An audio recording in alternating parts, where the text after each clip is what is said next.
हर रोज एक नई कहानी देखने के लिए चैनल को सब्सक्राइब करें और बेल आइकन दबाना ना भूलें।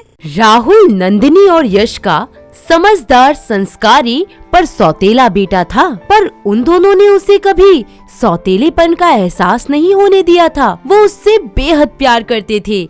वहीं राहुल भी अपने माँ बाबूजी पर जान छिड़कता था। उसे अंजलि नाम की एक अनाथ लड़की से प्यार हो गया था। दिन बीतते जाते हैं, उन दोनों का प्यार परवान चढ़ने लगता है। राहुल अंजलि के बारे में अपने परिवार वालों को बताता है।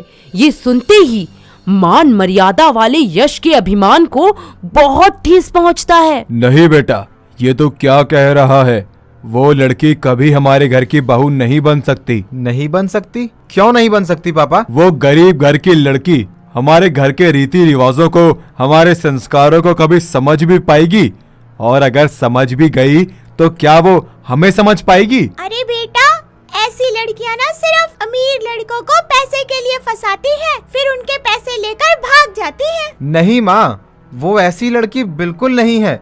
वो बहुत अच्छी लड़की है और पापा वो हमारे सारे संस्कार सीख जाएगी यहाँ आकर। ठीक है बेटा, तू इतना कहता है तो मिल लेते हैं उससे एक बार, फिर आगे सोचते हैं क्या करना है। राहुल अंजलि को अपने घर डिनर के बहाने सबसे मिलवाने ले आता है।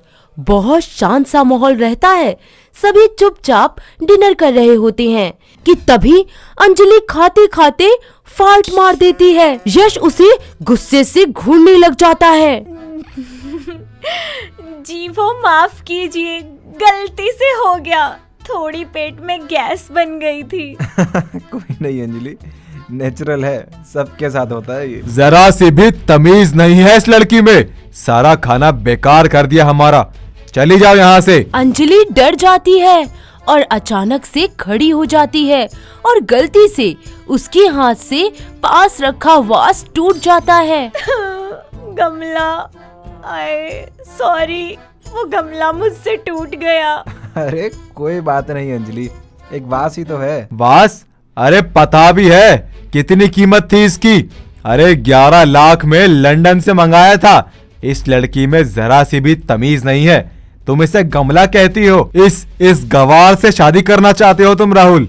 नहीं, ये मेरे घर की बहू हरगिज नहीं बन सकती। दफा हो जाओ मेरी नजरों से। यश की ये बातें सुन राहुल को बहुत बुरा लगता है, लेकिन वो अंजलि को अकेला थोड़ा ना छोड़ सकता था। वो अपने माँ बाप की मर्जी के खिलाफ जाकर उससे शादी कर लेता है और ले आता है अपने घर। ये देखकर सभी का गुस्सा 7वें आसमान पर चढ़ जाता है। आज तूने मेरी सब मान मर्यादा को मिट्टी में मिला दिया राहुल, मिट्टी में मिला दिया। अब और एक पल तो इस घर में नहीं रह सकता। अरे तेरे जैसी सौतेली औलाद तो भगवान किसी को ना दे।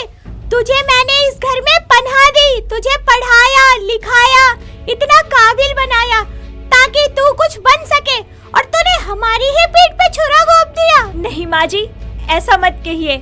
मैं और राहुल एक दूसरे से बहुत प्यार करते हैं, इसीलिए हम दोनों ने शादी कर ली।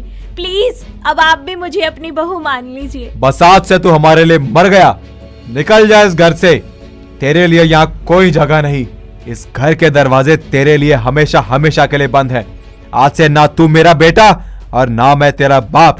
इस लड़की के घर में कदम पड़ते ही हमारा परिवार टूट गया है। मनूस है ये, मनूस। राहुल को अपनी बीवी की बेइज्जती देख बहुत बुरा लगता है और वो उसे लेकर वहाँ से चला जाता है और अपने बलबूते पर कड़ी मेहनत करके गाड़ी बंगला सब ले लेता है। तो वही यश और नंदिनी का सगा बेटा, जिसका नाम रोहन था, वो फॉरेन में पढ़ता था और अपनी पढ़ाई पूरी कर 2 साल बाद इंडिया आ जाता है। Hey mom, where are you? See, I am back. अरे मेरा लाडला बेटा, आ गया तू? नहीं नहीं, वीडियो कॉल किया है आपको। अरे ऑफ कोर्स आ गया हूँ यार, सामने ही तो खड़ा हूँ आपके। Hey Rohan my dear, how are you my young boy? Hey dad, dad भैया नहीं नजर आ रहे, कहाँ है? नंदिनी मुंह बनाते हुए राहुल की सारी बात उसे बताती है और रोहन को अपने भाई के लिए बहुत बुरा लगता है, लेकिन वो करता भी तो क्या।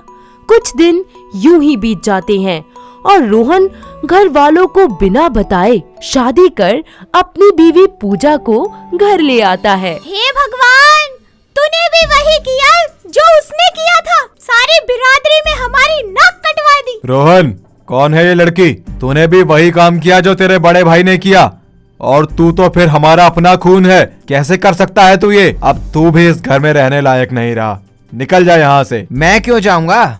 ये घर मेरा भी तो है, और शायद भूल गया आप कि इसमें प्रॉपर्टी का आधा हिस्सा मेरा है और आधा भैया का। लेकिन भैया अब यहाँ रहे नहीं, तो सारा किसका हुआ? मेरा ही तो हुआ ना। एक तो बिना लड़की का बैकग्राउंड चेक किए शादी कर ली, और अब ये बदसलूकी कर रहे हो हमारे साथ। लिसन डैड, अब वो जमाना नहीं रहा जब पेरेंट्स की मर्जी से शादी हुआ करती थी। अब जमाना हमारा है और मर्जी भी हमारी। ये कहे रोहन और पूजा अपने कमरे में चले जाते हैं। कुछ दिन यूं ही उदासी से बीतते रहते हैं।